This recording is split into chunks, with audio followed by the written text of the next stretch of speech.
இந்த நாடு வளர்ச்சி பெறுவதற்கு பெரிதும் காரணம் அனுபவம் மிக்க பெரியோர்களா அல்லது ஆற்றல் வாய்ந்த இளைஞர்களா என்கின்ற ஒரு பட்டிமண்டபம். இந்த பட்டிமண்டபத்தின் டைட்டில் ஸ்பான்சர் ஆனந்த அனுபவம் அரோமா அக்மார்க் நெய், பவர்ட் பை கோல்டு வின்னர், லட்சக்கணக்கான அம்மாக்களின் நம்பிக்கை. ஆச்சி மசாலா, ஆச்சி ஹோட்டல் சாம்பார் தூள் 50 கிராம் 20 ரூபாய் மட்டுமே. விளம்பரதாரருக்கு நாம் நெஞ்சம் நிறைந்த ஒரு கைத்தட்டை தட்டி வைக்கலாம். என் அன்புக்குரிய தமிழ் உள்ளங்களே, 1/5/1994 காந்தி கலைப்பிரிவின் இலக்கிய அமைப்பினுடைய செயலர் மாப்பா குருசாமி என்கின்றவர் எழுதுகின்றார், இந்திய தேசம் வளர வேண்டுமென்றால், வல்லரசை நோக்கி பயணப்பட வேண்டுமென்றால் 100 கோடி இந்தியர்களும் வாய்மையோடும் தூய்மையோடும் நேர்மையோடும் வாசிக்க வேண்டிய ஒற்றை புத்தகம் காந்தியினுடைய சத்திய சோதனை.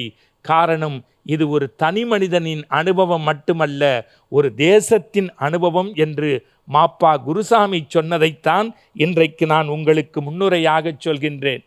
என் ஃப்ளாட்டுக்கு எய்த்தாப்பில் இருக்க பையன் முந்தானேத்து காலில் அப்பாவை சொல்கிறான்.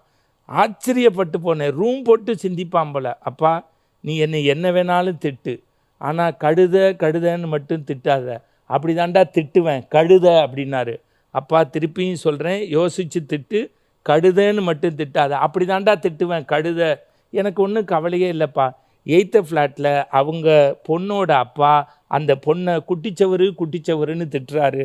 கழுத கட்டால் எங்கே போகணும்னு நீ முடிவு பண்ணிக்க அப்படின்னா. என் அன்புக்குரியவர்களே, ஒன்றை மட்டும் நான் சிந்தித்து பார்க்கின்றேன். அண்மையில் இந்த பெரியோர்களுடைய அனுபவம் குறித்து ஏதேனும் சொல்ல வேண்டுமே என்று நினைத்த போது என் கை முன்னே கிடைத்தது நானும் இந்த நூற்றாண்டும் என்று வாலியினுடைய ஒரு புத்தகம். தமிழ் சமூகம் இந்த பட்டிமண்டபம் பார்ப்பது என்பது ஒரு பல்கலைக்கழகத்திற்கு சமமானது என்று பேராசிரியர் சோ சத்தியசீலன் சொல்வார். அவர் வழியில் நின்று சொல்கின்றேன், அடுத்த தலைமுறைக்கு ஏதோ திரைத்துறை பற்றி எழுதப்பட்ட புத்தகம் அல்ல, வாழ்க்கை பற்றி, வெற்றி பற்றி, தோல்வி பற்றி அத்தனையும் அனுபவ புத்தகங்களை ஒத்த புத்தகத்தில் தந்து நானும் இந்த நூற்றாண்டும் என்கின்ற வாலியின் இந்த புத்தகம் படித்தால்தான் ஒரு தேசத்தினுடைய வளர்ச்சிக்கு நம்முடைய பெரியோர்களுடைய பங்கு என்ன என்று தெரியும். அண்மையில் கூட ஒரு புத்தகத்தை எடுத்து புரட்டி பார்த்தேன். 20 வயது எழுச்சி இளைஞன் எழுதினான், வாழ்க்கை குறித்தது. அப்படியே பதிவு செய்கின்றேன். கருவறை கல்லறை, வாழ்க்கை குறித்து 60 வயதில் எழுதிய அனுபவத்தை 20 வயதில் ஒரு இளைஞன் எழுதியிருக்கின்றான். அவனுடைய துள்ளலும் அவனுடைய முயற்சியையும் நாம் கண்டிப்பாக பாராட்ட வேண்டும். கருவறை கல்லறை. கருவறை இது வாழ்வின் முன்வாசல், கல்லறை வாழ்வின் பின்வாசல். இங்கு பால் ஊட்டப்படுகிறது, அங்கு பால் ஊத்தப்படுகிறது. அதையும் விட எழுதினான், இது வருக வணக்கம், அது நன்றி வணக்கம். இது வாழ்வின் பிள்ளையார் சுழி, அது வாழ்வின் முற்றுப்புள்ளி. 60க்கு மட்டும்தான் எடுத்து வருமா என்றால் இல்லை, 20க்கும் எடுத்து வருகின்றது. என்னை பொறுத்தவரை இளமையிடத்தில் ஒரு மை இருக்கிறது. அது என்ன மை? திறமை.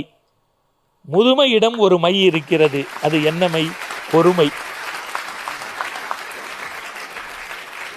இன்றைக்கு 6 பேர் ஒரு வேள்வி நடத்த வந்திருக்கிறார்கள்.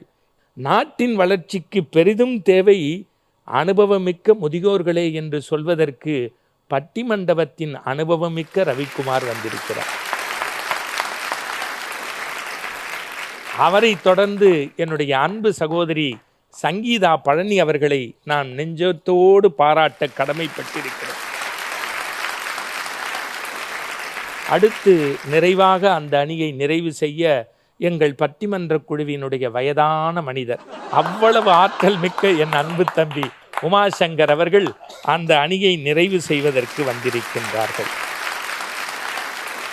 இல்லை, இந்த முதியோர்களுக்கு முற்றுப்புள்ளி வைத்து இளைஞருக்கு துள்ளலாக அந்த அணியை வழிநடத்துவதற்கு ஒரு ரோஹித் சர்மா போல வந்திருக்கின்றார் என் அருமை தம்பி சரவணன் அவர்கள். அற்புதமான தம்பி. சொல் புதிது, சுவை புதிது, சோதிமிகு நவக்கருத்து என்று அடுத்த தலைமுறையின் அடையாளமாக திகழக்கூடிய என் அன்பு தங்கை திருமதி அக்ஷயா அவர்கள் வந்திருக்கிறார்கள்.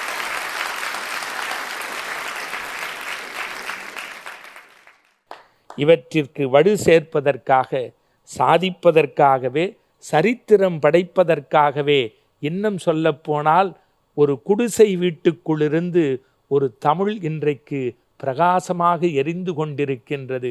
வெறும் வானம் பார்த்த பூமியில், அதுவும் அடுத்த வேளைக்கு அவசரமாக தன்னை தயார்படுத்தக்கூடிய ஊர் கடலூர்.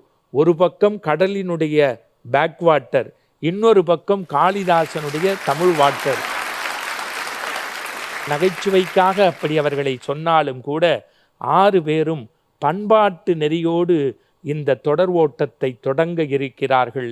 என் அன்புக்குரிய பேச்சாளர்களே, இந்த நாள் நம்முடைய இதயத்தில் பொன்னேடுகளில் பொறிக்கப்பட வேண்டிய ஒரு நன்னாள்.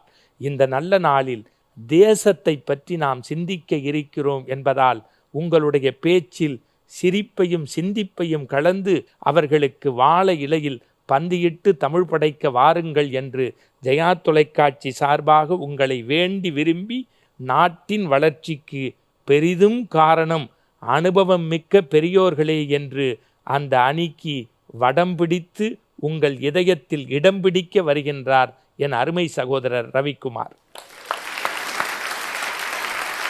நடுவர் அவர்களே, ஒரு மாபெரும் தலைப்பினை, மகத்தான தலைப்பினை வழங்கி இருக்கிறீர்கள். நாட்டின் வளர்ச்சிக்கு பெரிதும் தேவை அனுபவமிக்க முதியவர்களா, ஆற்றல் நிறைந்த இளையோர்களா என்று கேட்டால், அனுபவத்தினுடைய சாரம்தான் என்றைக்குமே இந்த தேசத்தினுடைய வடம் பிடித்து சென்றிருக்கிறது என்பதுதான் எங்கள் அணியினுடைய வாதம். ஒரு வார்த்தையில் சொல்ல வேண்டும் என்று சொன்னால், வழி நடக்க இருப்பவர்கள் இளைஞர்களாக இருக்கலாம், ஆனால் வழி காட்டிகளாக இருப்பவர்கள் எங்கள் முதியவர்கள் என்பதை தயவு செய்து மறந்து விடாதீர்கள். இன்னும் ஒருபடி மேலே சொல்ல வேண்டும் என்று கேட்டால், எங்களுடைய முதியவர்கள் வழிகாட்டியவர்கள் மட்டுமல்ல, வாழ்ந்து காட்டியவர்கள் என்பதை தயவு செய்து இந்த மன்றம் கருத்தில் கொள்ளுமாறு அன்போடு கேட்டுக்கொள்கிறேன். அறிவுரை சொல்பவர்களுக்கெல்லாம், வழிகாட்டிகளுக்கெல்லாம் இன்றைய தலைமுறையினர் வைத்திருக்கிற பெயர் என்ன தெரியுங்களா? பூமரங்கள். நான் கேட்கிறேங்க, இந்த தேசத்துல வேகத்தை செலுத்துவதற்கு 1000 இளைஞர்கள் இருக்கலாம், ஆனால் விவேகத்தை சொல்லிக் கொடுப்பதற்கு ஒரு முதியவர் இருந்தாதான் அந்த வேகத்திற்கே ஒரு பொருள் கிடைக்கும் என்பதை தயவு செய்து மறந்து விடாதீர்கள்.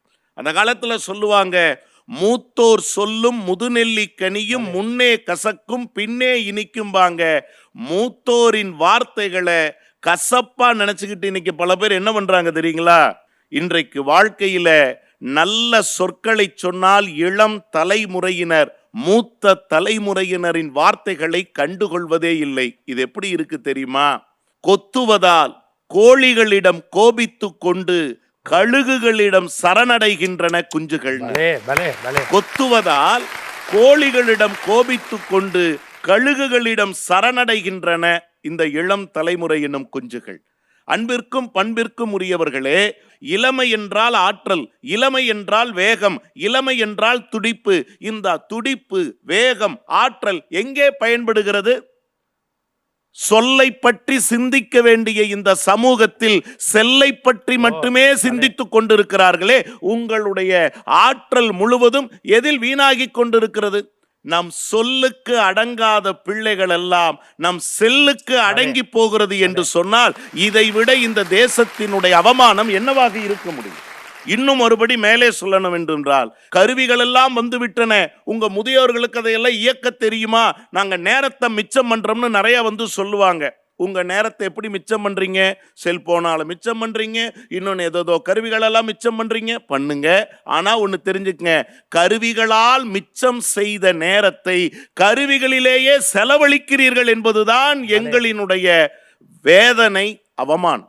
எதற்காக ஒன்றை செய்கிறோம் என்பதை சிந்தித்து பாருங்கள். அழகா ஒரு கவிஞன் சொன்னா, நடுவர் அவர்களே, அப்பா சொல்லியிருக்காரு, எல்லார்ட்டையும் மரியாதையா நடந்துக்கணும்பான்னு.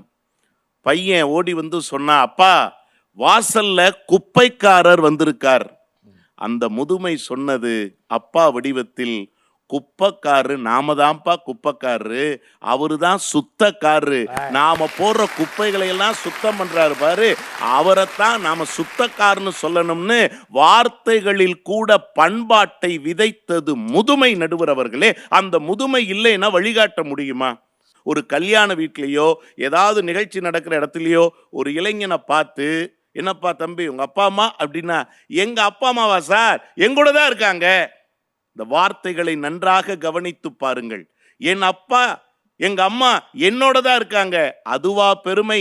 நான் தான் என் அம்மா அப்பாவோடு இருக்கிறேன் என்று சொல்லுகிற ஒரு வார்த்தை நாகரிகம் கூட தெரியாதவர்கள். முதல்ல நீங்க நாட்டை காப்பாத்துறது இருக்கட்டும், முதல்ல இருக்கிற வீட்டை காப்பாத்து. நடுவர் அவர்களே, சாதித்தவர்கள் இளைஞர்கள்னு அவங்க நிறைய சொல்லலாம். நாங்க ஒண்ணு சொல்றோம், சாதித்தவர்கள் இளைஞர்கள் தான், ஆனால் சாதிக்க வைத்தவர்கள் எங்கள் முதியவர்கள். சாதிக்க வைத்தவர்கள் எங்கள் முதியவர்கள். யாரிடத்துல எப்படி பேசணுங்கிற வார்த்தை பண்பாட்டை கூட இளைஞர்களுக்கு கற்றுக் கொடுத்தவர்கள் யாருன்னு நினைக்கிறீங்க? எங்களுடைய அனுபவமிக்க மூத்தவர்கள் தான். நடுவர் அவர்களே, நான் இப்படி சொல்லி நிறைவு செய்கிறேன். என்ன தெரியுங்களா?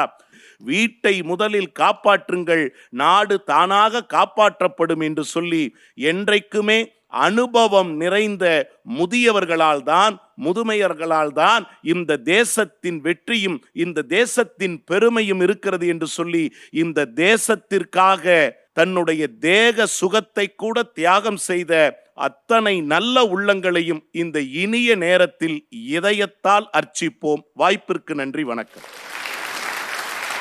அன்புக்குரிய பெருமக்களே, பொதுவாக பட்டிமண்டபத்தில் 6 பேர் பேசிய பிறகு முடிவில் கண்ணீர் ஓரத்தில் பனித்துளி பெருக்கெடுத்தால் அது ஆனந்த கண்ணீராக இருக்கும். ஆனால் ஆரம்பத்திலேயே ஆனந்த கண்ணீரை ஓடச் செய்த பெருமை ரவிக்குமார் அவர்களையே சார். தம்பி ரவிக்குமாரை பட்டிமண்டபத்தில் எதிர்ப்பது என்பது கஷ்டமான காரியம்தான். ஆனால் அதை இஷ்டமான காரியமாக்க வருகின்றார் என் தம்பி சரவணன். உங்கள் கைத்தட்டலோடு.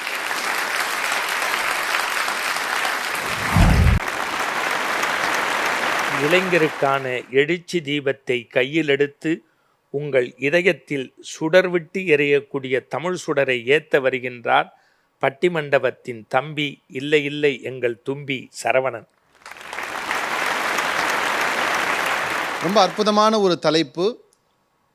அதை மிகச்சரியாக யார் பேசினால் சரியாக இருக்கும் என்று தேர்ந்தெடுத்து எங்கள் ரவிக்குமார் அண்ணன் முதலாவதாக வந்து பேசினார். ஆனால் இந்த அவை ஒன்றை கூர்ந்து கவனிக்க வேண்டும்.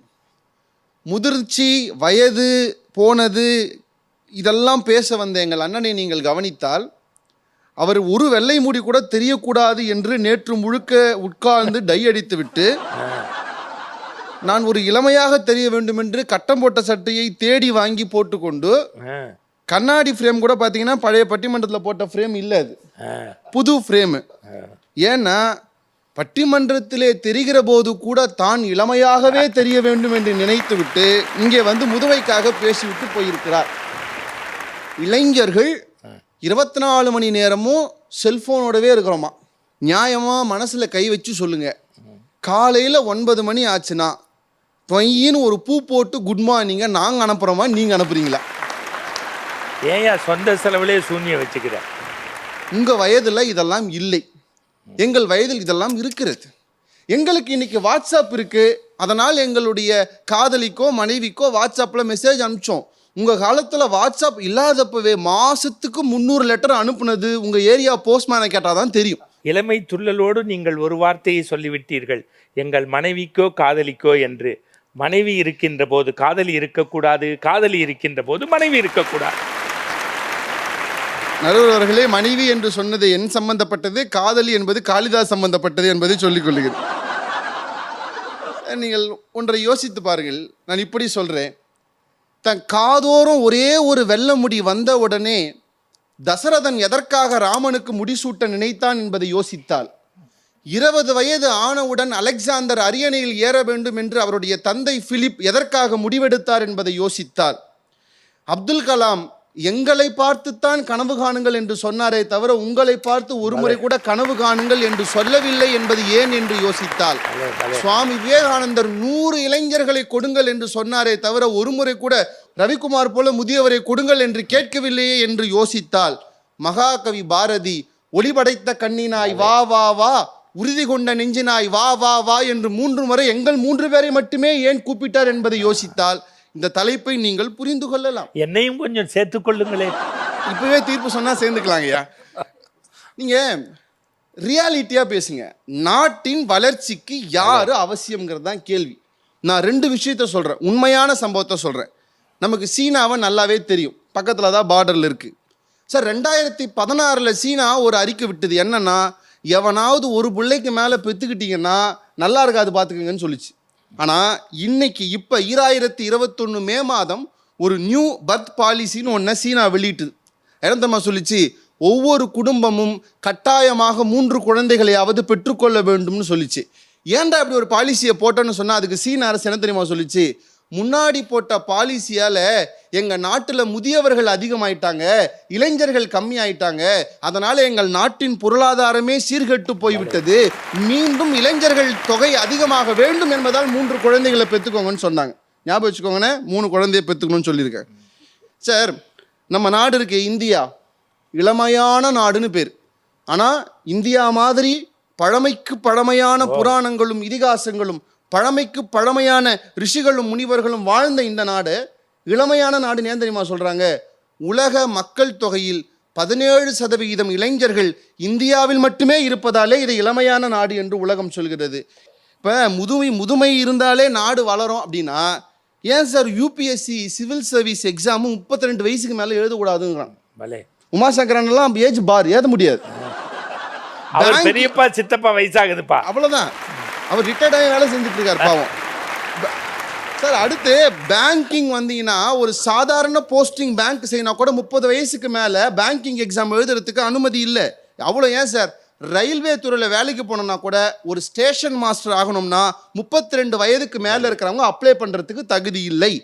இந்திய நாட்டை காப்பாற்றுகிற ஆர்மியில் கூட சோல்ஜராக போகணும்னா 20 வயசு வரைக்கும் தான் தகுதி. அப்போ நான் கேட்குறேன், நீங்கள் சொல்வதை போல முதியவர்களினுடைய அனுபவம் தான் நாட்டின் வளர்ச்சி என்றால் எதுக்கு சார் இதுக்கெல்லாம் ஏஜ் லிமிட் வைக்கிறாங்க? ஏனென்றால் நாட்டினுடைய இயக்க சக்கரம் என்பது முதியவர்கள் கையில் இல்லை, அது இளைஞர்களின் தோளில் இருக்கிறது என்பதை உணர்ந்ததால் தான் இதை நாம் வைத்திருக்கிறோம் என்பதை யோசித்து பாருங்க.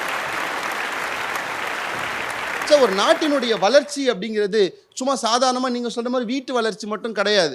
ஒரு தேசம் சொல்லுது, ஒரு நாடு வளரணும்னா முதலீடு அதிகமாக இருக்கணும், ஒரு நாடு வளரணும்னா நுகர்வோர் அதிகமாக இருக்கணும்னு இந்தியன் சர்வேவே சொல்லுது. இந்த நாட்டுக்கு அதிகமான முதலீடுகளை முதியவர்களை விட இளையவர்கள் தான் செய்கிறார்கள் என்று இந்திய தேசமே சொல்லுகிறது. ஏன் தெரியுமா? ஏன்னா எல்லா முதியோரும் பென்ஷன் வாங்கின உடனே அதை அக்கௌண்ட்டில் வச்சுக்கிட்டு வட்டி வரதை வச்சு வாழ்ந்துட்டு போவீங்களே தவிர பிஸ்னஸ்ன்னு இறங்க மாட்டீங்க. ஆனால் ஒரு இளையவர் தான் காசு 2 லட்சம் கையில் இருந்தால் கூட போடு ஒரு பிஸ்னஸை செய்வோம், வந்தால் லாபம், வரலனா போட்டோம்னு முதலீடுகளுக்கு மிகப்பெரிய காரணத்தை இளைஞர்கள் ஏற்படுத்தி கொடுத்திருக்கிறார்கள் என்று இந்திய சர்வேவே சொல்லுகிறது. என்றால் நான் மொத்தமாக இப்படி பார்க்கிறேன், இந்த நாட்டினுடைய வளர்ச்சி, இந்த நாட்டினுடைய இளமை, இந்த நாட்டினுடைய துடிப்பு, இது அத்தனையும் ஆற்றல் மிக்க இளைஞர்கள் கையிலே இருக்கிறது என்று சொல்லி நல்லதொரு வாய்ப்புக்கு நன்றி கூறி விடைபெறுகிறேன். நன்றி, வணக்கம். ஒரு காலத்தில் மேடைகளில் மின்னிய பேராசிரியர் பா நமச்சிவாயம், சோ சத்தியசீலன், அறிவொளி, சுகிசிவம் என்று பட்டியல் போட்டால், ஞானசம்பந்தம், ஆவுடையப்பன் என்று பட்டியல் போட்டால் அடுத்த தலைமுறை கம்பீரமாக ஒருவரை அடையாளம் காட்டுவதற்கு இளைஞருக்கு எழுச்சியாக ஒரு தம்பி இருக்கின்றார். அரங்கு நிறைந்த ஒரு பாராட்டுதலோடு சொல்வதில் உள்ளபடியே மகிழ்ச்சி அடைகின்றேன். நானாக இருந்தால் இந்த பக்கம் நன்றி வணக்கம்னு ஓடி இருப்பேன். ஆனால் என் தங்கை சங்கீதா உங்களையும் ஒரு கை பார்க்க உங்கள் கைத்தட்டலோடு வருகிறார்.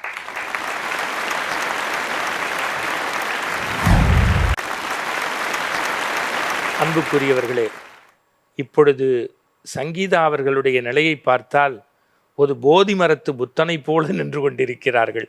அவர்கள் வாசித்தும் வந்திருக்கிறார்கள், சரவணனுக்கு யோசித்தும் பதில் சொல்ல வந்திருக்கிறார்கள். உங்கள் கைத்தட்டலோடு தேடிச் சோறுநிதம் தின்று பல சின்னஞ்சிறுகதைகள் பேசி மனம் வாடி துன்பம் மிக உழன்று பிறர் வாட பல செயல்கள் செய்து நரைகூடி கிழப் பருவம் எய்தி வெறும் கூச்சுக்கரை என பின் மாயும் பல வேடிக்கை மனிதரை போல் நானும் வீழ்வேன் என நினைத்தாயோ என்று சொன்ன பாரதியின் வரிகளை வணங்கி அனைவருக்கும் விடுதலை திருநாள் நல்வாழ்த்துக்களை கூறி தொடங்குகிறேன். ரொம்ப நல்ல தலைப்பு. நாட்டின் வளர்ச்சிக்கு பெரிதும் தேவை அனுபவம் மிக்க பெரியவர்களா இல்லை ஆற்றல் மிக்க இளைஞர்களா என்கிற கேள்வி. சரவணன் நிறைய பேசினார், ஆனால் நல்லா பேசினார். எல்லா இடத்துலையும் இன்னைக்கு இளமை தான் தேவைப்படுகிறது, எல்லா தேர்வுகளிலும் இன்னைக்கு வயது வரம்பு இருக்கிறது, இப்படி நிறைய சொன்னார். இளைஞர்களுக்கு வாய்ப்பு கொடுக்க வேண்டும் என்று நினைப்பது முதுமை. ஒரு முறை சேலம் சிறையை பார்வையிடுறதுக்காக பெருந்தலைவர் கர்மவீரர் காமராஜர் அவர்கள் போகிறாரு. அவரோட நேத்து சுந்தரவடிவேல் அவர்களும் போகிறாங்க. போகும்போது காமராஜர் அவர்கள் சொன்னார், இந்த ஜெயிலில் ஒரு பவர் லூம் வச்சா நல்லா இருக்குங்கிறேன். எதுக்குன்னு சுந்தரவடிவேல் கேட்குறாரு. இல்லை, இங்கே இருக்கிறவங்கள்லாம் நெசவு தெரிஞ்சவங்க, அதனால் இங்கே அதை செஞ்சோன்னா ஏழை மாணவர்களுக்கு, பள்ளி மாணவர்களுக்கு சீருடை இங்கேருந்தே அனுப்பலாம்ல அப்படின்ன உடனே நேத்து சொன்னார், உங்களுக்கு எங்கே போனாலும் இந்த பிள்ளைங்க நினப்பு தானா அப்படின்னு சொல்லிட்டு சீருடை ஜெயிலில் இருந்தால் போகணும் அப்படின்னு கேட்டப்போ கர்மவீரர் சொன்னார், படிக்கிறவங்கெல்லாம் ஒழுங்காக அங்கே படிச்சுட்டாங்கன்னா அப்புறம் இதுக்கு ஜெயிலு எதுக்குங்கிறேன் அப்படின்னு. அப்போ முதுமை கொண்டு வந்த ஒரு திட்டம் தான் இந்த உலகத்தையே திரும்பி பார்க்க வைத்தது என்பதை மறுக்க முடியுமா? நாங்க இளைஞர்களை குறை சொல்ல, இளைஞர்கள் கிட்ட வேகம் இருக்குங்க, ஆனா முதியவர்கள் கிட்ட தான் விவேகம் இருக்கு அப்படின்னு சொல்றோம். பஸ்ஸில் நான் போறேன், கல்லூரிக்கு போகும்போது பஸ்ஸில் தாளம் போட்டுட்டே வந்தாங்க பசங்கள்லாம். ஒன்று அங்கே உட்காந்துருந்த பெரியவர் சொன்னார், என்னப்பா படிக்கிற, கொஞ்சம் அமைதியாக வாங்கப்பா, என்ன படிக்கிற அப்படின்னு சொன்னார். உடனே அந்த பையன் சொன்னான், உனக்கெல்லாம் சொன்னால் புரியாது பெருசு, உனக்கெல்லாம் சொன்னால் புரியாது பெருசு அப்படின்னே சொன்னான். உடனே அந்த பெரியவர் சொன்னார், புரியற மாதிரி சொல்கிறதுக்கு பேரு தான்ப்பா படிப்பு அப்படின்னு சொன்னார். புரியாத இளைஞர்களுக்கு கூட புரியற மாதிரி சொல்ல கொடுக்கக்கூடிய பக்குவம் யாருக்கு இருக்குன்னா பெரியவர்களுக்கு தான் இருக்கு. இப்போ இன்னைக்கு இளைஞர்கள் சாதனை செய்கிறார்கள், நாங்கள் இல்லைன்னு சொல்லலை, அவங்களுடைய சாதனை அளப்பரியது. ஆனால் இன்னைக்கு மனிதனெல்லாம் இயந்திரமாகிவிட்டான், இயந்திரங்கள் எல்லாம் மனிதனாகிவிட்டது என்கிற பட்டியலில் அவங்க வாழ்ந்துட்டு இருக்காங்க. இன்னைக்கு இளைஞர்களுடைய மூளை எப்படிப்பட்ட மூளை தெரியுமா? அருவா மாதிரி அவங்களுடைய மூளை. ஆனால் அது அருவாளால் ஆன மூளை. பெரியவர்களுடைய மூளை அறிவால் ஆன மூளை. இந்த உலகத்தை அருவாளால் வென்றவர்களை விட அறிவால் வென்றவர்கள் தான் அதிகம் என்பதை நீங்கள் மறந்துடக்கூடாது. இன்னைக்கு இளைஞர்கள் என்ன சொல்றாங்க? எல்லாத்துக்கும் எங்களுக்கு சுதந்திரம் வேணும்னு கேட்குறாங்கங்க, எல்லாத்துக்கும் சுதந்திரம் வேணும்னு போட்டி போடுறாங்க. ஆனால் சுதந்திர கொடிக்கு கூட கட்டுப்பாடு உண்டு. ஒரு கயிற்றில் கட்டினால்தான் கம்பீரமாக பறக்கும் என்பதை நீங்கள் மறந்துவிடக்கூடாது. இளமை என்பது பற்கள் மாதிரி, அது பலமாக தான் இருக்கும், யாராவது அடிச்சுட்டா உடஞ்சு போயிடும். ஆனால் முதுமை என்பது நாக்கு மாதிரி, இடத்துக்கு ஏற்ற மாதிரி வளைஞ்சு கொடுக்கக்கூடிய தன்மை முதுமைக்குத்தான் உண்டு. இளமை என்பது யாத்திரை, அனுபவம் என்பது முத்திரை. ஒன்றை மட்டும் சொல்லி நான் நிறைவு செய்கிறேன். இளமை என்பது மை நிரம்பிய பேனா, ஆனால் எழுத தெரியவில்லை. முதுமை என்பது எழுத தெரிந்த பேனா, ஆனால் மை இல்லை என்பதுதான் உண்மை. அனுபவம் என்கிற மையை நிரப்பாமல் வெறும் மையாக இருந்தால் வாழ்க்கை கடைசியில் வெறுமையாகத்தான் இருக்கும் என்ற காரணத்தினாலே இந்த நாட்டினுடைய வளர்ச்சிக்கு பெரிதும் தேவையாக இருப்பது இளமையை விட இளமையை வழிநடத்தக்கூடிய, வழிகாட்டக்கூடிய முதுமையின் அனுபவங்கள் தான் என்று சொல்லி இந்த அளவிலே என்னுடைய பேச்சினை நிறைவு செய்கிறேன். நன்றி, வணக்கம். அன்புக்குரிய பெருமக்களே, தமிழ் புத்தகத்தில் நிறைய புத்தகங்கள் உண்டு, இலக்கியம், இதிகாசம், பாடல், கவிதை என்று. அதில் உடல் அசைவு மொழி என்பதை பற்றி ஒரு புத்தகம் குறிப்பிடுகிறது. ஒரு ஆண் மேடையில் பேசுகின்ற போது அங்க அசைவுகள் எப்படி வேண்டுமானாலும் இருக்கலாம். ஒரு பெண் என்பவள் மேடைக்குரிய மென்மையோடு உடலசைவு மொழியோடு பேச வேண்டும். அதற்கு இன்றைக்கு மொத்த மதிப்பெண்ணையும் என் அன்பு தங்கை பெற்றிருக்கிறார்.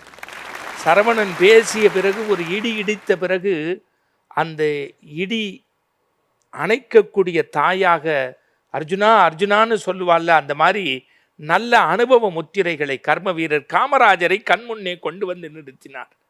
அவரை பற்றிய வாழ்க்கையை ஊருக்கு நல்லது சொல்வேன் என்கின்ற புத்தகத்திலும், மறக்க முடியாத மனிதர்கள் என்கின்ற புத்தகத்திலும் ஐயா தமிழருவி மணியன் அவர்கள் பதிவு செய்கின்றார்கள். ஏனென்றால் ஒருவர் பேரை சொல்லி பேசுவது கூட அனுபவம்தான் என்பது என்னுடைய கருத்து.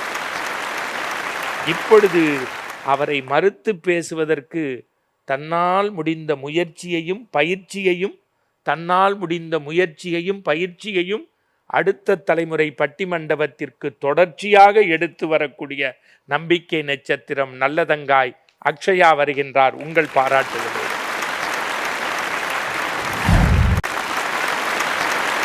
அன்புக்குரிய பெருமக்களே, சில பேர் தான் பேருக்கு தகுந்த மாதிரி நடப்பாங்க. தங்க பேர் அக்ஷயா. அக்ஷய பாத்திரம் போல அல்ல செய்திகளை தருவார் உங்களுக்காக. இன்றைய தலைப்பு நாட்டின் வளர்ச்சிக்கு பெரிதும் தேவை அனுபவமிக்க பெரியவர்களா, ஆற்றல் மிக்க இளைஞர்களா? அன்று தாய் நாட்டை வெள்ளைக்காரர்களிடமிருந்து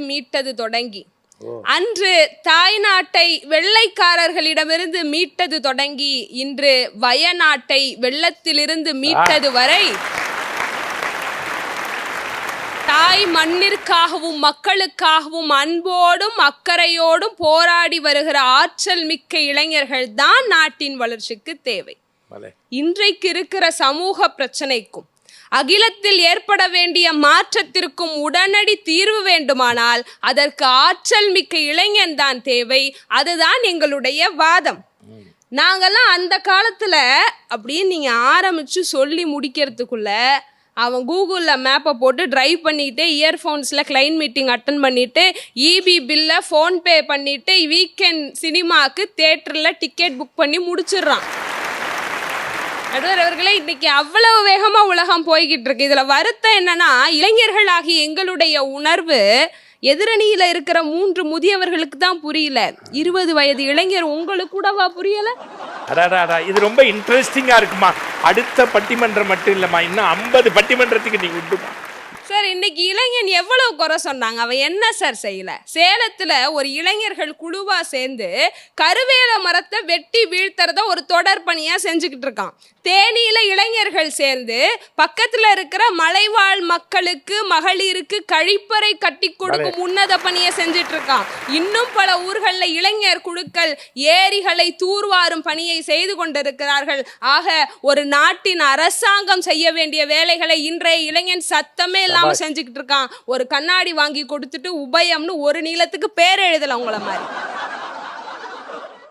ஊர் எல்லையே தாண்டாம சம்பாத்தியம் இருக்கோ இல்லையோ அப்பா சேர்த்து வச்ச சொத்தையும் பேரையும் வச்சே மெயின்டைன் பண்ணி அம்மா சமைச்சு கொடுத்த ஆரோக்கியமான உணவை சாப்பிட்டு 60-90 வயது வரை வாழ்ந்த உங்களுடைய அனுபவம் பெரிதா?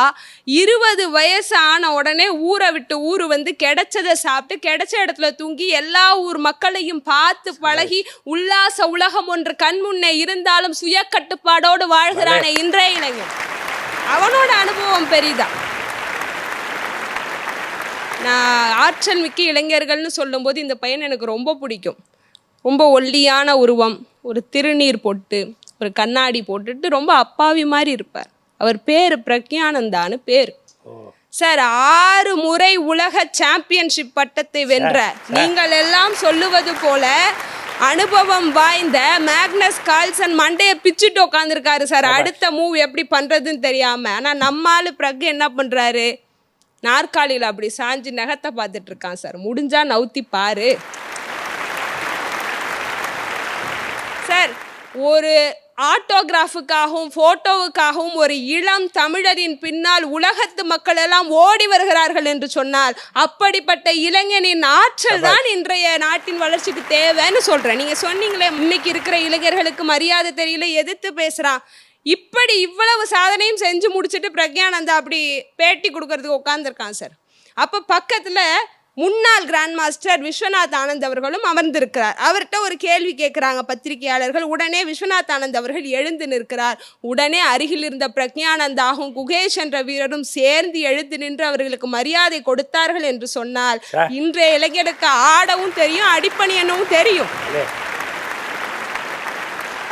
மதிப்புமிகு முதியவர்களே, உங்களை நான் குறை சொல்லலை. இன்றைய அதிவேக உலகத்திற்கு ஈடு கொடுத்து உங்களால் ஓட முடியவில்லை என்பதை தான் மிக தாழ்மையோடு நான் சொல்லி கொண்டிருக்கிறேன். இயற்கையும் இன்றைய சமூக சூழலும் கொடுத்த அடியை தாங்க முடியாமல் தற்கொலை செய்து கொண்டிருந்த முதிய விவசாயிகள் ஒரு புறம் இருக்க, உலகெங்கும் பரவி வாழ்ந்த தமிழ் விவசாயிகள், இந்திய விவசாயிகள் மீண்டும் தாயகம் திரும்பி இன்றைய தட்பவெப்ப நிலைக்கு ஏற்ற மாதிரி, பொருளாதார நிலைக்கு ஏற்ற மாதிரி விவசாயத்தை தகவமைத்து இன்றைக்கு லாபம் தரும் தொழிலாக விவசாயத்தை மாற்றி நாட்டின் வளர்ச்சியை தூக்கி பிடித்திருக்கிறானே, அப்படிப்பட்ட இளம் விவசாயிகள் இருக்கும் பொழுது இந்த நாட்டின் வளர்ச்சிக்கு இளைஞனின் ஆற்றல் தானே தேவை சார். இளம் வயது கடந்த தொழிலாளிகளை வீட்டிற்கு அனுப்புகிறது ஐடி நிறுவனம். நீங்கள் புரிந்து கொள்ளுங்கள், நாட்டின் வளர்ச்சிக்கு முதியவர்களின் அனுபவத்தை விட இளைஞனினுடைய ஆற்றல் தான் தேவை. இப்படி தொழில்துறையில் சாதிக்கிறான், தொழில்நுட்பத்தில் சாதிக்கிறான், பண்பாட்டு பாரம்பரியத்தை மீட்டெடுக்கிறான். எதுல குறைஞ்சவ இளைஞன்னு நீங்க பேசிட்டு இருக்கீங்க? வெறுங்கை என்பது மூடத்தனம், உன் விரல்கள் 10 மூலதனம் என்கிற தாரா பாரதியின் வரியை வாழ்க்கையாக்கி கிடைத்த வாய்ப்புகளை எல்லாம் பயன்படுத்தி இன்றைக்கு தானும் உயர்ந்து நாட்டையும் உயர்த்தி கொண்டிருக்கக்கூடிய இளைஞர்களின் ஆற்றல் தான் நாட்டின் வளர்ச்சிக்கு தேவை என்று சொல்லி வாய்ப்பளித்தவர்களுக்கும் வாய்மொழி கேட்டவர்களுக்கும் நன்றி கூறி விடைபெறுகிறேன். நன்றி, வணக்கம். இந்த சுதந்திர தின பட்டிமண்டபத்தை ஜெயா தொலைக்காட்சியில் பார்க்கின்றவர்கள் ஒருவேளை பார்க்க தவறிய உங்கள் உறவினர்களுக்கு இணையதளம் வாயிலாகவாது பார்க்க சொல்லுங்கள். அடுத்த தலைமுறை மேடைகளுக்கு ஒரு சரஸ்வதி ராமநாதனும், இளம்பிறை மணிமாறனும், ஒரு பாரதி பாஸ்கரும், ஒரு வழக்கறிஞர் சுமதியும் முற்றுப்புள்ளி பெற்று வருவார்களா என்றால் அக்ஷயா நான் இருக்கிறேன் என்று ஒரு கண்ணியத்தோடு மேடையில் பேசியிருக்கிறார்கள். அவர்களை பற்றி ஒரே வரியில் பேச்சை சொல்கின்றேன்.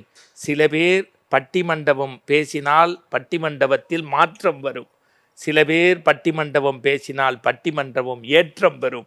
இன்றைக்கு பட்டிமண்டபத்தை தன் எழுச்சி மிகு பேச்சால் ஏற்றம் பெற வைத்திருக்க என் தங்கைக்கு நன்றி சொல்லி 3 தடவை தண்ணி குடித்து 30 தடவை நோட்ஸை பார்த்து 2 தடவை கண்ணாடியை தள்ளி போட்டு, இதுக்கு மேலே அந்த வடிவேல் சொல்லுவார்ல, எத்தனை அடி அடித்தாலும் இடையில ஒருத்தன் இவன் நல்லவன்னு சொல்லான்னு, அது மாதிரி நீங்கள் அடித்த அடியெல்லாம் பொறுத்துக்கிட்டு இருந்த என்னுடைய அன்பிற்கும் பாசத்திற்கும் பாராட்டுதலுக்கும் உரிய ஜெயா தொலைக்காட்சி பட்டிமன்ற குழுவின் முதிய பேச்சாளர், முதுபெரும் பேச்சாளர், அன்பு தம்பி உமாசங்கர் வருகிறார்.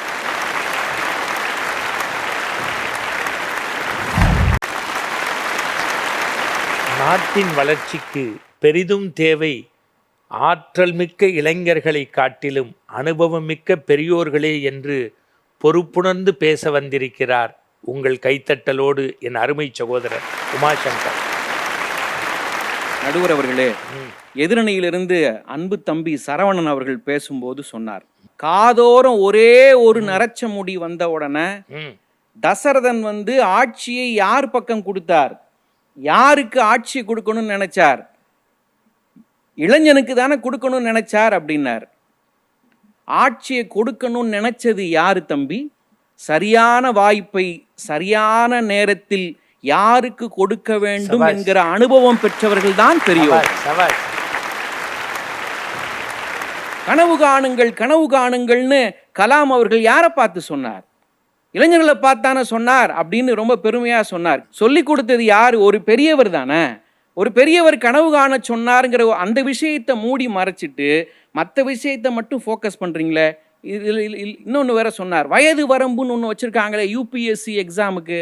32 வயதுக்கு மேலே 35 வயதுக்கு மேலே தேர்வு எழுதக்கூடாதுன்னு வச்சுருக்காங்களா? அப்போ இளையோரைத்தானே இந்த நாடே விரும்புது ஆட்சி பணிக்குன்னு சொன்னார். அதில் என்னையும் வேற எழுத்துக்கிட்டாரு. ரிட்டையர்ட் ஆனதுக்கு அப்புறம் கூட ஒரு வேலை பார்த்துக்கிட்டு இருக்காரு அப்படின்னாரு. ஏயா எனக்கு வேலையே கிடைக்கலையா இன்னும்?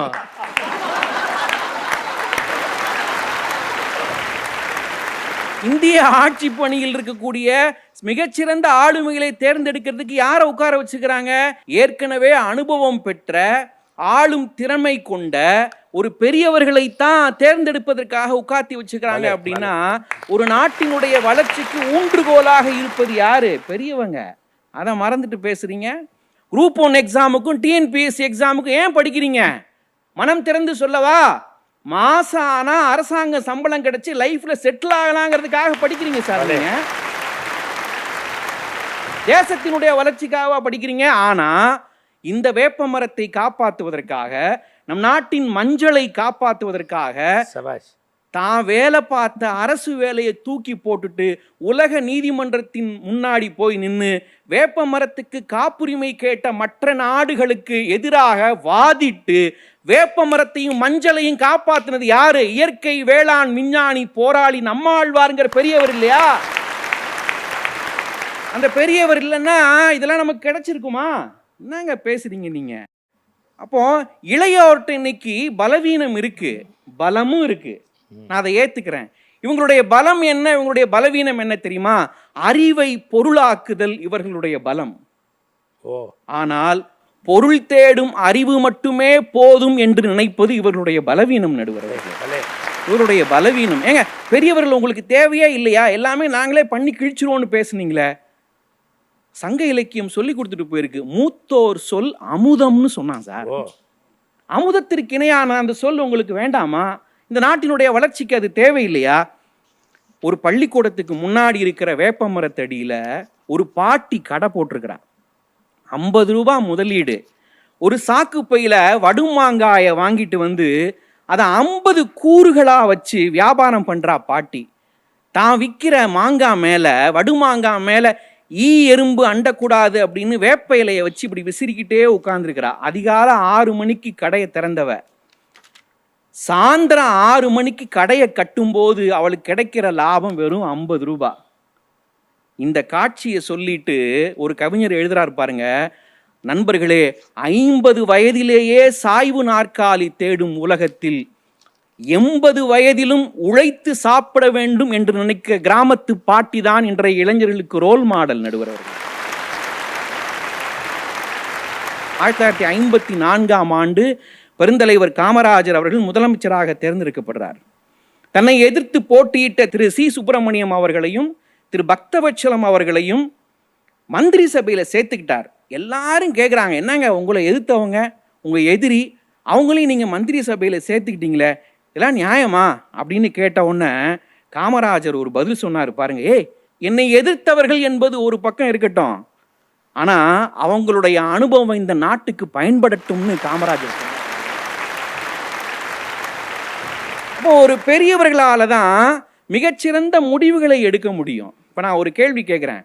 எங்கிட்ட வேகம் இருக்கு, எல்லாத்தையும் சாதிச்சிருவோன்னு சொல்றீங்களே, வேகத்தால் எல்லாத்தையும் சாதிக்க முடியுமா? முடியாது சார்.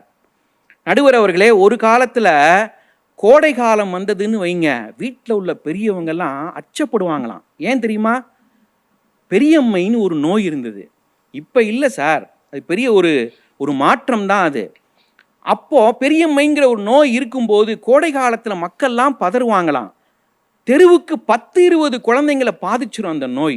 கொத்து கொத்தா குழந்தைங்க காணாம போயிடுறாங்களேன்னு அந்த பெரியவங்க கோடை காலத்துல பாடுற ஒரு நாட்டுப்புற பாட்டுல ஒரு குறிப்பு படிச்சேன் நடுவர்களே. அந்த கவிதை சொல்லுது பாருங்க. கோடை வந்துடுச்சு, எங்க அம்மா கோமாரி வருவாளே, குழந்தைங்களை விட்டுடுமா, எங்க குலம் காத்து ரட்சியம்மா, குழந்தைங்களை விட்டு புட்டு எங்க உசுரை எடுத்துக்கம்மான்னு ஒரு நாட்டுப்புற தாய் பாடின மாதிரி ஒரு குறிப்பு உண்டு நடுகிறவர்கள. என்ன அர்த்தம் தெரியுமா? அன்புடையார் என்பும் உரியர் பிறர்க்குன்னு வள்ளுவர் சொன்னாரு பாருங்க.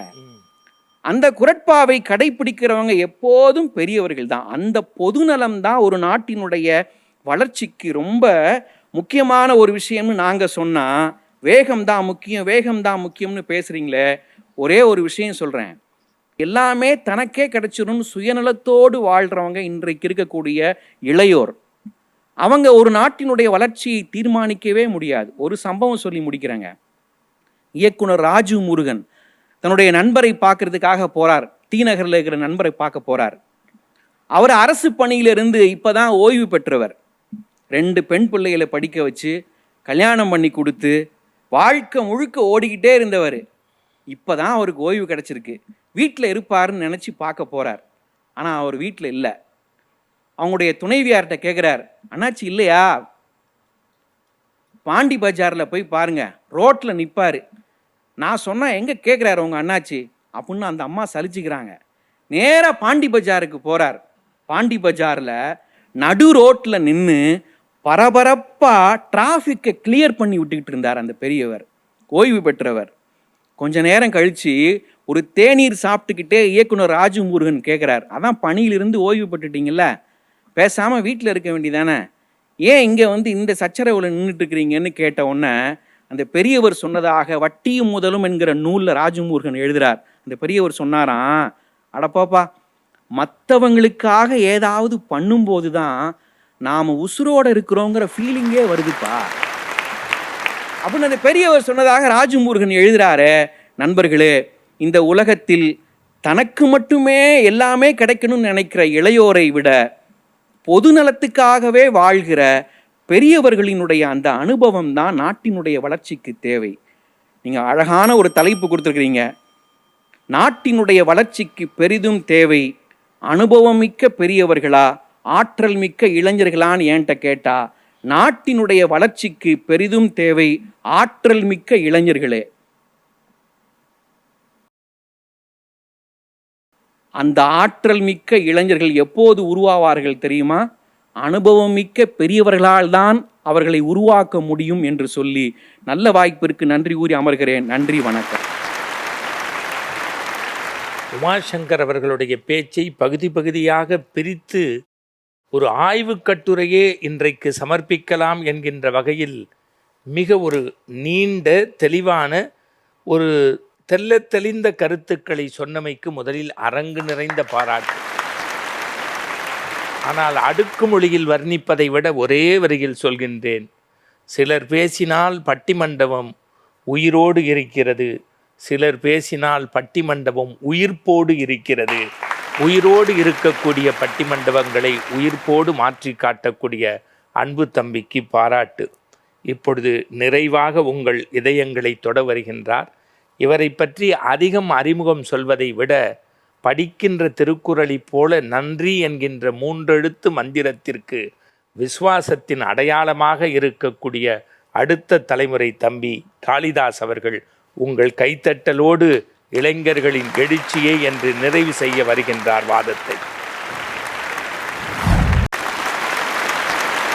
அன்புக்குரிய பெருமக்களே, பட்டிமண்டபத்தினுடைய நிறைவு பேச்சாளராக உரத்த சிந்தனையோடு உரத்த குரலில் உரிமைக்காக போராட வருகின்றார் தம்பி காளிதாஸ். நடுவர் அவர்களே, நல்ல ஒரு தலைப்பு. நாட்டினுடைய வளர்ச்சிக்கு பெரிதும் தேவை அனுபவமிக்க பெரியவர்களா இல்லை ஆற்றல் மிக்க இளைஞர்களான்னு. முதல்ல அனுபவத்துக்கும் ஆற்றலுக்கும் இருக்கக்கூடிய வேறுபாடை நாம் தெரிஞ்சுக்கணும். முதியவர்களுடைய அனுபவம் என்பது போதிக்க வைக்கும், இளைஞர்களுடைய ஆற்றல் தான் அதை சாதிக்க வைக்கும். அனுபவம் என்பது வயதை பொறுத்தது, ஆற்றல் என்பதுதான் வளர்ச்சியை பொறுத்தது. அனுபவம் என்பது அட்வைஸ் பண்ணும், ஆற்றல் தான் அதை சக்சஸ் பண்ணும். ஒரு விஷயம் சொல்லட்டுமா? காந்தியடிகளோடு தில்லையாடி வள்ளியம்மை சேர்ந்து ஆங்கிலேயர்களை எதிர்த்து போராடுகின்ற பொழுது தில்லையாடி வள்ளியம்மைக்கு வயசு 16 சார். பகத்சிங் என்கின்ற ஒரு இளைஞன், எப்பேற்பட்ட இளைஞன், இந்திய மண்ணில் சுதந்திர கொடி பறப்பதற்கு தன் கழுத்து நரம்புகளை கயிறாக்கி கொடுத்தவன் பகத்சிங். பகத்சிங் இந்த தேசத்திற்காக போராட வருகின்ற பொழுது வயசு அவனுக்கு 25. பகத்சிங்குக்கு தூக்கு தண்டனை கொடுத்துட்றாங்க. அப்போ பகத்சிங்கனுடைய வழக்கறிஞர் பகத்சிங்கை பார்த்து கேட்குறாரு, பகத்சிங் உன்னுடைய கடைசி ஆசை என்னன்னு? ஒரு 25 வயசு இளைஞன்ட்டு அந்த கேள்வியை கேட்காம ஒரு 65 வயசு முதியவர்கிட்ட அந்த கேள்வி கேட்டால் என்ன சொல்லியிருப்பாங்க தெரியுமா? என்னுடைய கடைசி ஆசை என் பேரனை பார்க்கணும், என் பேத்தியை பார்க்கணும், என் மகளை பார்க்கணும், என் மகனை பார்க்கணும்னு சொல்லியிருப்பாங்க. ஆனால் 25 வயசு கூட ஆகாத பகத்சிங் என்கின்ற இளைஞன் சொன்ன வார்த்தை என்ன தெரியுமா? மீண்டும் இந்த தேசத்திலேயே நான் பிறக்க வேண்டும், இந்த தேசத்திற்காகவே நான் சேவை செய்ய வேண்டும்னு பகத்சிங் என்கின்ற இளைஞன் சொன்னான்னா, கார்கில் போரில் எதிரி நாட்டோடு சண்டையிட்டு தன் நாட்டிற்காக உயிர் தியாகம் செய்த பொழுது மேஜர் சரவணனுக்கு வயசு 29ங்க. இப்படி தில்லையாடி வள்ளியம்மைகளை தொடங்கி மேஜர் சரவணனை போன்ற இன்னும் என்னை போன்ற எத்தனையோ இளைஞர்கள் இந்த தேசத்திற்காக போராட வருகின்ற பொழுது எங்களுக்கு வயது குறைவாக இருக்கலாம், ஆனால் நிச்சயம் இந்த நாட்டை வளர்ச்சி அடைய செய்ய வேண்டும் என்கின்ற வைராக்கியம் எங்ககிட்ட அதிகமா இருக்கு சார்.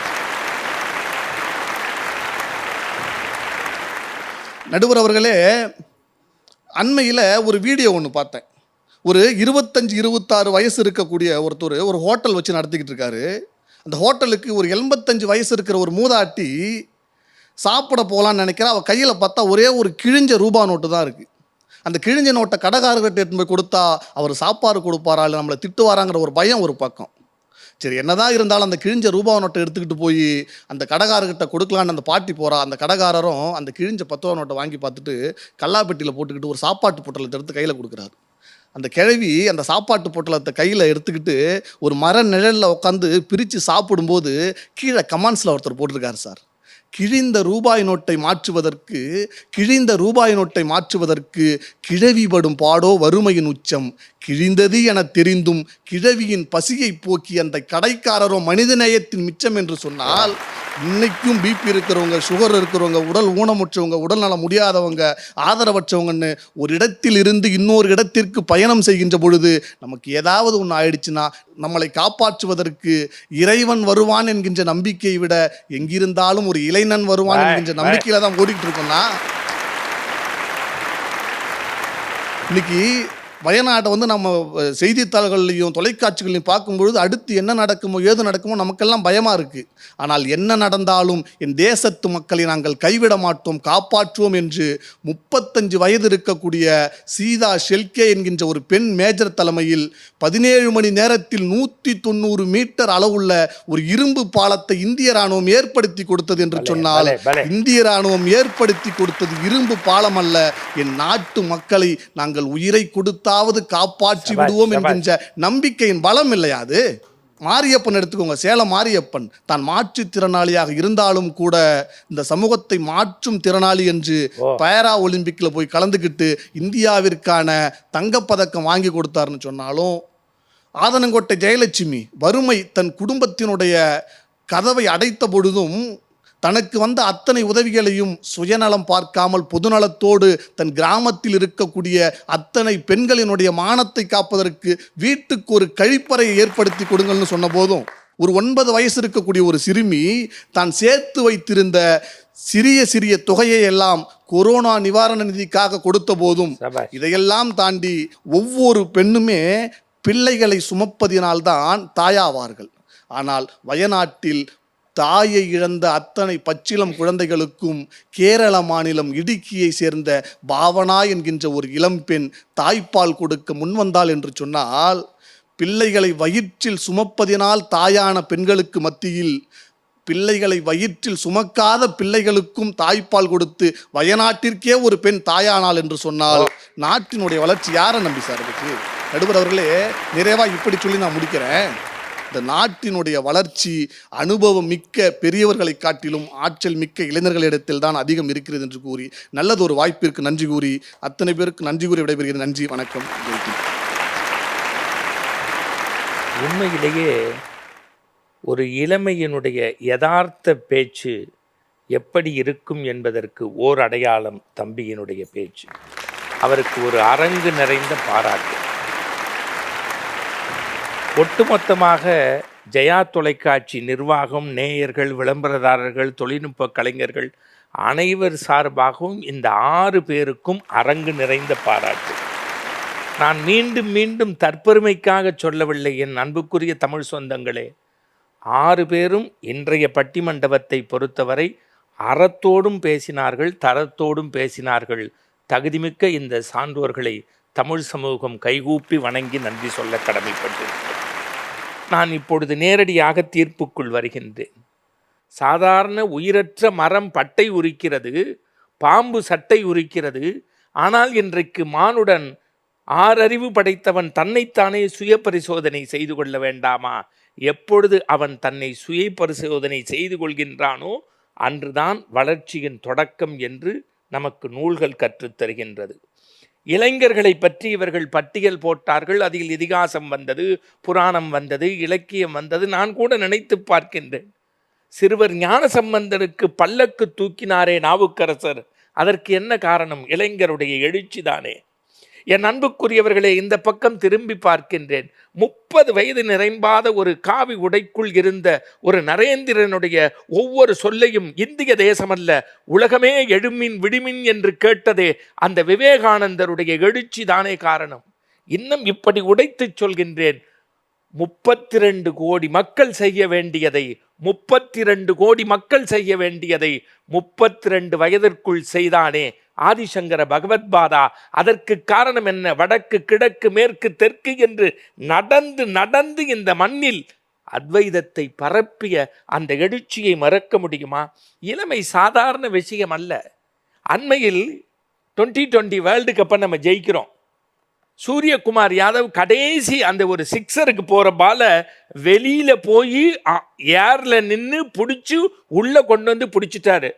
பூம்ரா ஒரு கூகுளி போட்டு விக்கெட் எடுக்கிறாரு. இது ரெண்டும் நடக்கலைன்னா 2020 நமக்கு இல்லை. இது இளைஞனுடைய பெருமைன்னு நான் சொல்ல போனேன். ஆனால் அவங்க ட்ரெஸ்ஸிங் ரூமில் ஒப்புதல் வாக்குமூலம் தராங்க. நாங்கள் இருவரும் இக்கட்டான நேரத்தில் கூட சுதந்திரமாக செயல்பட்டதற்கு எங்களை அறையிலிருந்தே அறிவுரை சொன்ன ராகுல் டிராவிட் தான் காரணம். ஆனாலும் ஒன்று, இளமையே என்று தீர்ப்பு தந்துவிட முடியுமா என்றால், சுதந்திரத்தில் முதுமையினுடைய அனுபவத்தை நாம் ஒதுக்கி தள்ளிவிட முடியாது. இந்திய சுதந்திரம் குறித்து நீங்கள் எல்லாம் பேசினீர்கள். ஒரு மிகச்சிறந்த அந்த சுதந்திர வேள்வியில் ஒரு தளபதியாக செயல்பட்டவர் பாலகங்காதர திலகர். அவர் வீட்டில் ஒரு வேலைக்காரர் இருந்தார். அவருக்கு சமையல் செய்து தருவதற்கு மாதந்தோறும் 6 ரூபாய் ஊதியம். 6 ரூபாய் ஊதியம். 6 மாதத்தில் வேலையை விட்டு நின்கின்றேன், நன்றி வணக்கம் என்றார் அந்த இளைஞன். ஏன் என்று கேட்டார் பாலகங்காதர திலகர். ஐயா, நீங்கள் கொடுக்குற ஊதியம் எனக்கு பத்தலை, 6 ரூபாயை வச்சு என்னால் குடும்பம் நடத்த முடியல. அடுத்த வார்த்தை திலகர் சொன்னார், நான் கொடுக்கக்கூடிய 6 ரூபாய் உனக்கு பத்தவில்லை, பரவாயில்லை, நீ என்னை ஒற்றர் வேலை பார்ப்பதற்காக ஆங்கில அரசு தரக்கூடிய 24 ரூபாயுமா பத்தவில்லை என்றார். எப்படியா தெரிஞ்சுக்கிட்டேன்னு? உன் பார்வையை நீ வந்தோன்னே ஒற்றன்கிறத என்னுடைய அனுபவம் காட்டி கொடுத்துருச்சுன்னா. எல்லாவற்றையும் விடுங்கள். ஆயுதத்தால் கலகம் செய்வதை விட அறிவால் புரட்சி செய்ய வேண்டும் என்று பழங்குடியின மக்களை நலங்குடியின மக்களாக மாற்றுவதற்காக தன் வாழ்க்கையை அர்ப்பணித்த அண்ணல் அம்பேத்கரை இந்த நேரத்தில் நினைக்காமல் இருக்க முடியுமா? இவை எல்லாவற்றிற்கு மேல் என் அன்புக்குரியவர்களே, தான் வாழ்ந்த காலத்தில் ஆசையும் இல்லாமல் மீசையும் இல்லாமல் ஒடுக்கத்தை மட்டுமே கொடையாக கொண்டு ஊருக்கு நல்லது சொல்வேன் என்பதை நெஞ்சில் நேர்பட்ட சொன்னாரே, ஒற்றை தலைவனாக இருந்து நேதாஜியவே தலைவனாக வைத்து கொண்டாடிய ஒரு தலைவன் உண்டென்றால் அவர்தான் ஐயா முத்துராமலிங்க தேவர். இப்படி இந்த தலைவர்களுடைய அனுபவ முத்திரைகளை நாம் அலசி பார்க்க வேண்டாமா? ஆனால் இளைஞருடைய துள்ளலையும் துடிப்பையும் நாம் ஒதுக்கிவிட முடியாது. ஆனாலும் என்னை பொறுத்தவரை ஒரு படபடப்பையும் பரபரப்பையும் பதட்டத்தையும், இன்னும் சொல்ல போனால் ஆத்திரத்தையும் அவசரத்தையும் இளைஞர்கள் கொஞ்சம் முற்றுப்புள்ளி வைத்தால் நன்றாக இருக்குமோ என்று எண்ணத் தொடங்குகிறது. ஆனாலும் ஒரு தீர்ப்புக்கு வர வேண்டும். நாட்டின் வளர்ச்சிக்கு எது தேவை? ஆற்றல் மிக்க இளைஞர்களா, அனுபவம் மிக்க பெரியோர்களா? எனக்கு எப்போதுமே கை கொடுப்பது புத்தகங்கள் தான். இந்த புத்தகம் இளைஞர்களை மையப்படுத்தி எழுதியது.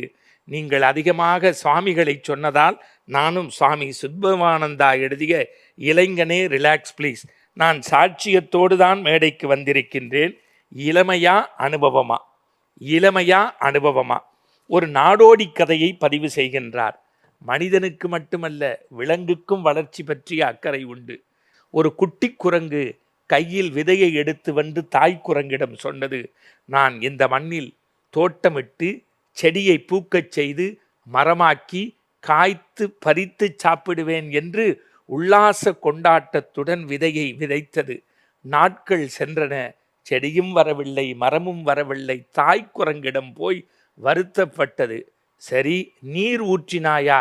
ஒரு குவளைக்கு 8 குவளை நீர் ஊற்றினேன், ஆனாலும் வளரவில்லை. தாய் குரங்கு சொன்னது, ஒரு குவளை தான் ஊற்ற வேண்டும், அதிகபட்சம் 2 குவளை, 8 குவளை என்றால் விதை அழுகி இருக்குமே என்றது.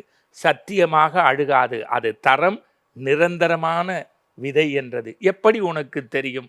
ஒவ்வொரு நாளும் உறங்கச் செல்வதற்கு முன்பு வேலிக்கு இடையிலே மண்ணை பறித்து தான் வைத்த விதை சரியாக இருக்கிறதா என்று எடுத்து எடுத்து பார்ப்பேன் என்றது. தாய் குரங்கு சொன்னது, முட்டாள் குரங்கே, முட்டாள் குரங்கே, விதை செடியாகுவதற்கு சில பொறுமை வேண்டும், அந்த செடி மரமாகுவதற்கு சில அனுபவத்தை கற்க வேண்டும், அதற்கு பிறகுதான் காயும் கனியும் என்கின்ற வளர்ச்சி கிடைக்கும், அதுவரை உன்னுடைய அவசரத்தால் நீ எல்லாம் இழந்தாய் என்றது. இளைஞன் தவிர்க்கப்பட வேண்டியது எது என்று கேட்டால் படபடப்பு, பொறுப்பின்மை, பொறுமையை அவன் தவிர்த்து வாழ்கிறான் என்பதை ஒரு இயற்கை கதையோடு சொன்னார். இப்பொழுது அப்போ வளர்ச்சி என்று வருகின்ற போது ஏதேனும் ஒன்றை அடையாளமாக சொல்ல வேண்டும். வளர்ச்சிக்கு இளமையினுடைய ஆற்றல் தேவையா, முதுமையினுடைய அனுபவம் தேவையா என்று கேட்டால், என் அன்புக்குரியவர்களே, உலகத்தின் பல்வேறு நாடுகளில் எழுதப்பட்ட கதையை அற்புதமாக தொகுத்து தந்தவர் எழுத்தாளர் எஸ் ராமகிருஷ்ணன். 100 சிறந்த கதைகள். இதையே இன்றைக்கு பட்டிமண்டபத்திற்கு தீர்ப்பாகவும் இல்லாமல் தீர்வாகவும் இல்லாமல் ஏதேனும் ஒன்றை சொல்ல வேண்டும் என்பதற்காக அல்லாமல் உறுதியோடு சொல்கின்றேன், ஒரு புத்தகத்தில் எழுதப்பட்ட சாட்சியை வைத்து சொல்கின்றேன். இந்த கதை ஒரு ஆப்பிரிக்க நாட்டு கதை. இந்த கதை ஒரு ஆப்பிரிக்க நாட்டு கதை, பழங்குடியின மக்களை பற்றிய கதை. அந்த பழங்குடியின மக்களினுடைய நாட்டாமையாக, ஊர் தலைவனாக செயல்பட்டவர் பெயர் லூ என்று பெயர். லூ என்று பெயர். அவர் சொல்லக்கூடிய தீர்ப்பை எல்லோரும் ஏற்றுக்கொள்வார்கள். அவருக்கு ஒரே ஒரு மகன் இருந்தான், அவன் பெயர் போத்தேன். அவன் பெயர் போத்தேன். இப்பொழுது அவன் தீர்ப்புகளை எல்லோரும் ஏற்றுக்கொண்டே இருந்தார்கள். ஆனாலும் அன்புக்குரியவர்களே, இந்த லூவுக்கு வயதாகிவிட்டது, உடம்பில் நடக்கும் தளர்வு, அவன் குடிசையில் ஒதுக்கப்பட்டான். ஆனால் லூவினுடைய மகன் போத்தோன் மட்டும் நாள்தோறும் அவரிடத்தில் சென்று மக்களினுடைய குறைகளை சொல்லி தீர்ப்பை பெற்று வருவான். ஒரு நாள் இது போன்ற வழக்கு மன்றம் விசித்திரமான வழக்கை சந்தித்தது. வழக்கின் நோக்கமாக ஒரு நண்பன் வந்து நின்றான். எதிரிலே வந்து ஒருவன் நின்றான். போத்தேன், இதோ வழக்கை கொண்டு வருகின்றோம். நானும் என்னுடைய அருமை நண்பரும் கானகம் நோக்கி சென்றோம் வேட்டையாடுவதற்கு. நாங்கள் கொண்டு போன வேக வைத்த மாவையும் மூங்கில் குடுவையில் இருந்த தேனையும் குடித்துவிட்டு வேட்டையாடி பிறகு திரும்புகின்ற வழியில் கொள்ளைக்காரர்கள் வந்தார்கள். என் நண்பர் கையில் இருந்த 20 தங்கக் காசையும் என்ன செய்வது என்று தெரியாமல் வாய்க்குள் போட்டு கொண்டான். அவன் இவனை கத்தியால் குத்திவிட்டான். என் நண்பன் உயிர் துடிக்கின்ற போது சொன்னான், நண்பா, நீ எனக்கு உதவ வேண்டுமென்றால் என் வயிற்றை கிழித்து 20 தங்க நாணயத்தையும் என் இல்லத்தில் கொடு, என் இல்லம் வளர்ச்சி பெறும் என்றான். நானும் நம்பிக்கையோடு எடுத்து வந்தேன். எடுத்து வந்த நேரத்தில் கொள்ளைக்காரன் என்னுடையது என்றான். இப்பொழுது உன் தீர்ப்புக்காக காத்திருக்கிறோம். போத்தேன் கேட்டான், என் அப்பா இருந்தால் லூ கரெக்டான தீர்ப்பு சொல்லி இருப்பார். இருந்தாலும் அவருடைய அனுபவத்தோடு உங்களுக்கு சொல்கின்றேன். சாட்சிகள் ஏதேனும் இருக்கா என்று கேட்டான். இல்லை என்று சொன்னார்கள். அப்பொழுது உனக்கு 10 நாணயம், உனக்கு 10 நாணயம், சரிபகமாக பிரித்து கொள்ளுங்கள் என்றான். ஆனால் நம்பிக்கையோடு இந்த பொருளை வீட்டிற்கு சேர்க்க வேண்டிய இளைஞன் சொன்னான், போத்தே, உன்னுடைய தீர்ப்பை ஒருபோதும் என்னால் ஏற்றுக்கொள்ள முடியாது, 20 என்னுடையது என்றான். ஒரு நாள் பொறுத்திரு, நாளை தீர்ப்பு சொல்கின்றேன். அந்த தங்க நாணய பை என்னிடத்தில் இருக்கட்டும், நாளைய விடியல் உங்களுக்காக காத்திருக்கிறது என்றான். பொழுது புடர்ந்தது. கொள்ளைக்காரனும் வந்தான், நண்பனும் வந்தான்.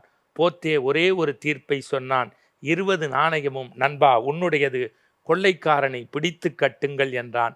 எப்படி கண்டுபிடித்தீர்கள் என்றான். வாருங்கள் என்று வீட்டிற்குள் அழைத்துச் சென்றான்.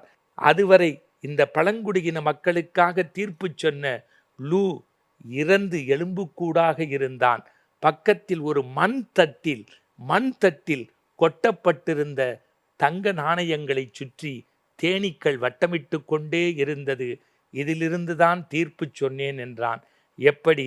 அரைத்த மாவையும் மூங்கில் குடுவை தேனையும் குடித்துவிட்டு பிறகு போன போது கொள்ளையர்கள் வந்து குத்தினார்கள் என்றார்.